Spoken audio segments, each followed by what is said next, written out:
अज़ीज़ तालिबात अस्सलाम वालेकुम।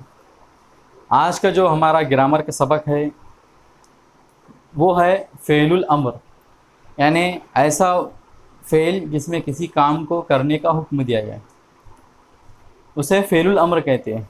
लेकिन फ़ेलुल अम्र बनाने का जो तरीका किताब में दिया गया है उसको समझने से पहले हमें बहुत सारी चीज़ें समझना ज़रूरी है।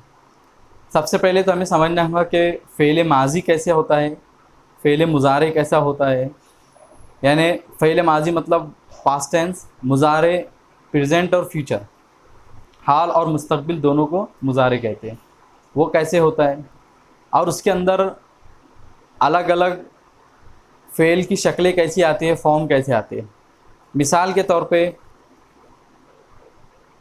यहाँ पे मैंने एक सीगा बताया, अगर फ़ेल माज़ी हो और फ़ाइल वाहिद हो यानी काम करने वाला वाहिद हो, मुज़क्कर हो और गायब हो, गायब मतलब ये कि थर्ड पर्सन हो, तो फिर हम उसके लिए कौन सा फ़ेल इस्तेमाल करेंगे। तो यहाँ पे मैंने लिखा है कि यहाँ पे हम उसके लिए फ़आला का इस्तेमाल करेंगे लफ्ज़। मतलब फ़आला मतलब उस एक एक मुज़क्कर शख्स ने किया, किया से हमको मालूम चल जा रहा है कि माजी में हुआ। फ़आला का मतलब ये कि एक मुज़क्कर शख्स ने किया। तो इस तरह यहाँ पे जो जो भी तब्दीली आएंगी तो उसके लिहाज से हमारा जो फ़ेल की शक्ल है वो भी बदलते चली जाएंगी। यानी अगर यहाँ पे वाहिद नहीं होकर मुसन्ना या जमा हो जाए, दो या तीन हो जाए, तो फिर फ़ेल की शक्ल ये नहीं रहेंगी बल्कि फ़ेल की शक्ल बदल जाएंगी। अगर इसकी जगह मुज़क्कर की जगह मुअन्नस हो जाए तो फिर यहाँ पे फ़ेल की शक्ल बदल जाएंगी। गायब होने की बजाय वो हाज़िर हो मतलब सेकंड पर्सन बन जाए या फर्स्ट पर्सन बन जाए तो फिर यहाँ पे फ़ेल की शक्ल अलग होंगी। ज़माना अगर बदल जाए तो फिर ज़माने के लिहाज से फ़ेल की शक्ल बदल जाएंगी। तो यहाँ पे जितने फ़ेल की शक्लें होती हैं उसे हम कहते हैं सीगा, और सीगे के जो मजमुआ होता है, जो सेगे तमाम सेगे मिला के बनाए जाते हैं, तो उसको हम कहते हैं गर्दान। अरबी ज़बान की गर्दानें सीखने का सबसे आसान तरीका ये है कि आप उसे बहुत अच्छी तरीके से याद कर लें। इतने अच्छे तरीके से आपसे कभी भी कोई पूछे तो आप उसको बिल्कुल फ़ौरन बता सकें। तो आइए देखते हैं कि अरबी ज़बान में फ़ेल माज़ी और फ़ेल मुज़ारी की गर्दानें कैसे होती है। अज़ीज़ तालिबात, अभी जो आप अपने स्क्रीन पर देख रहे हैं इसे हम गर्दाने फ़ेल माज़ी कहते हैं, यानी फ़ेल माज़ी की गर्दान। सबसे पहले तो आप देख सकते हैं कि इसके अंदर मैंने कुछ कॉलम बनाए हैं और उसके बाद में कुछ रोज़ हैं। यहाँ पे जो पहला कॉलम है वो है गायब का, यानी थर्ड पर्सन का।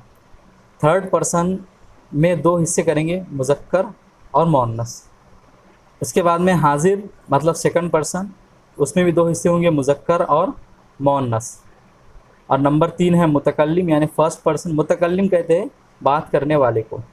इसमें मुज़क्कर और मुअन्नस दोनों के लिए एक ही तरह के अल्फाज या वर्ब का फॉर्म इस्तेमाल होता है। अब इसके बाद में यहाँ पे देख रहे हैं आप वाहिद, मुसन्ना और जमा।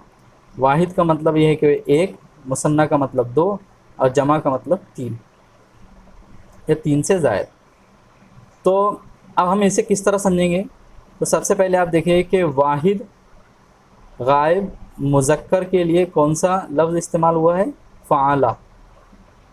यानी उस एक आदमी ने किया। किया जो लफ्ज़ है उसके ज़रिए हमको समझ में आ जा रहा है कि ये फ़ेल माज़ी के ताल्लुक़ से बात हो रही है। तो फ़आला मतलब उसने किया, फ़आलत मतलब उस औरत ने किया। ये मुअन्नस के लिए इस्तेमाल हो रहा है, तो मुअन्नस होने की वजह से यहाँ पे फ़ेल की शक्ल तब्दील हो गई। और चूँकि ये एक औरत है इसलिए यहाँ पे हमको वाहिद के शक्ल में आ रही है। तो उस एक औरत ने किया, फ़आलत, फ़आला, फ़आलत। और उसके बाद आते हैं हाजिर के सीगे। उसमें भी हम दो हिस्सों में तकसीम कर रहे हैं, मुज़क्कर और मुअन्नस। तो अगर वाहिद के लिए हम क्या कहेंगे, फ़आलता मतलब तूने किया या तुमने किया, तू एक मर्द ने किया, फ़आलता। वाहिद के लिए इस्तेमाल करेंगे फ़अलता तूने किया। उसके बाद मुअन्नस का सीगा आ रहा है, मतलब फ़अलती तू एक औरत ने किया। वाहिद हाजिर मुअन्नस के लिए फ़अलती तू एक औरत ने किया। और मुतकल्लिम के लिए मुज़क्कर और मुअन्नस दोनों के लिए सेम होता है, तो मैंने किया। फ़अलतु मतलब मैंने किया। अब मुसन्ना के सीगे आ रहे। मुसन्ना मतलब दो, तो फ़अला मतलब उन दोनों ने किया, या उन दोनों ने यहाँ पे गायब का सीगा है, मुज़क्कर का सीगा है और मुसन्ना का सीगा है फ़अला। फ़अलता उन दो औरतों ने किया। उसके बाद आती है हाजिर के सीगे। मुसन्ना के जो इस्तेमाल होते हैं, फ़अलतुमा तुम दोनों ने किया। और हाजिर मुअन्नस के लिए भी सेम सीगा इस्तेमाल होता है, फ़अलतुमा तुम दोनों ने किया।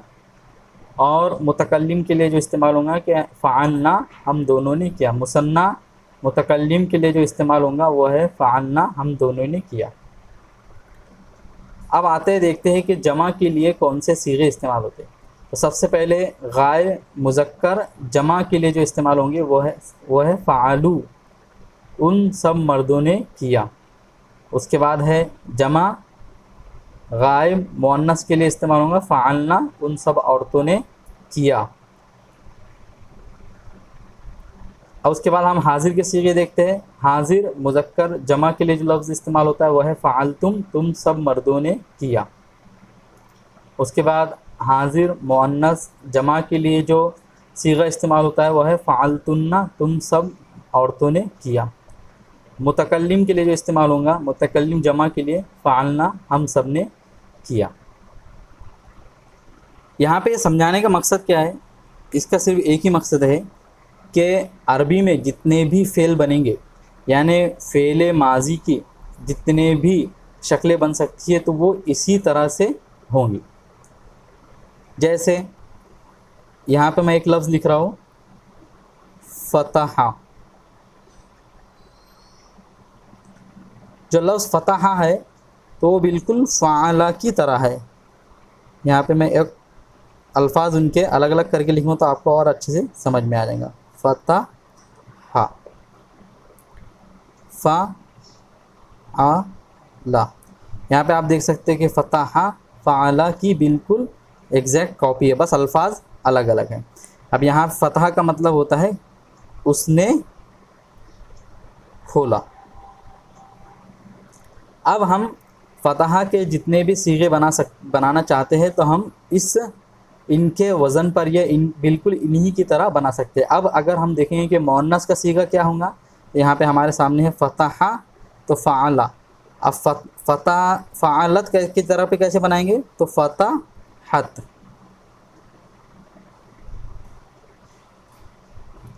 फ़तहत।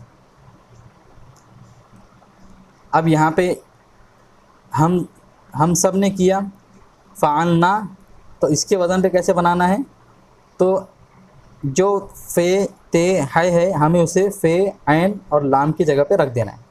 तो कैसे होगा, यहाँ पे देखिए मिसाल है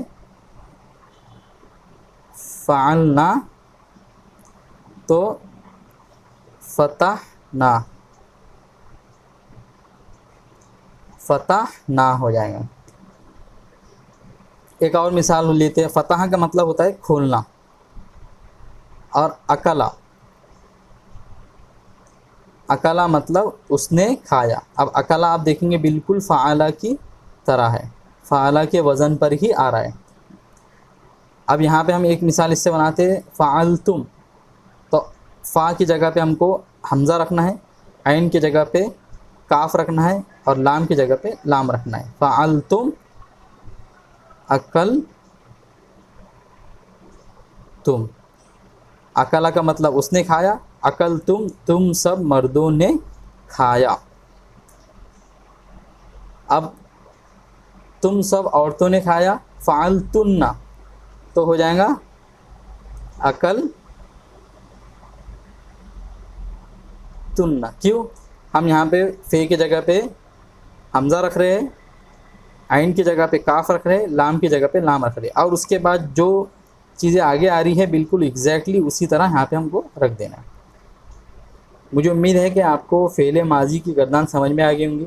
अब आपका काम ये है कि आप ये पूरे जो अल्फाज है, फ़ाला फ़ालत फ़ालता फ़ालती फ़ालतू, फ़ाला फ़ालता फ़ालतुमा फ़ालना फ़ालू फ़ालना फ़ालतुम फ़ालतुन्ना फ़ालना, बिल्कुल इतने अच्छे से याद कीजिए कि आपको कभी भी कोई पूछे तो आपको बिल्कुल यहाँ से लेके यहाँ तक कि आप एक सांस में या एक सांस से कम में भी सुना सकें।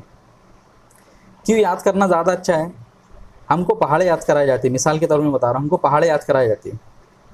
अब अगर पहाड़े ये ना याद कराया जाए तो हमें हर वक्त हिसाब करना होगा। जैसे अगर मैं कहूँ कि 12 को 5 बार मिलाए तो कितना होगा, तो आप बजाय इसकी कि आप हिसाब करने बैठ जाए, आप कहते हैं कि 12 पंजे 60। क्यों? ये ज़्यादा आसान है, ये बार पूरे 5 बार 12 को लिखना, उसके बाद अलग अलग हिसाब करना, ज़्यादा पहाड़े आसान होते हैं। तो ये बिल्कुल उसी तरह है कि आप एक बार अच्छी तरीके से याद कर लेंगे तो आपको फिर बार बार ये सोचना नहीं होगा कि कौन सा सीगा किस तरह बनाए जाते हैं, बल्कि आप याद कर लेंगे तो आपको बस लफ्ज़ दिया जाएगा और आप उस लफ्ज़ को इस पर ढालते चले जाएंगे। मुझे उम्मीद है कि आपको आज का ये कॉन्सेप्ट समझ में आएगा और बहुत इंपॉर्टेंट है। फ़ेल हमेशा हम हर जुमले में तकरीबन इस्तेमाल करते ही रहते हैं। अफ़ाल जितनी भी होते हैं हमें बार बार इस्तेमाल करना होता है, इसलिए आपको ये याद करना बहुत ज़रूरी है। इसे आप याद कर लीजिए और उसके बाद में हम फ़ेल माजी की जो मजहूल गर्दान है उसे समझेंगे, फ़ेल मुज़ारे और फ़ेल मुज़ारी की जो मजहूल गर्दान है उसे समझेंगे। उसके बाद में हमें फिर फ़ेल अम्र बहुत ही अच्छे और आसान तरीके से समझ में आ जाएंगे। तो आप लोग इसे याद कीजिए। मिलते हैं आपसे अगली वीडियो में। अस्सलाम वालेकुम।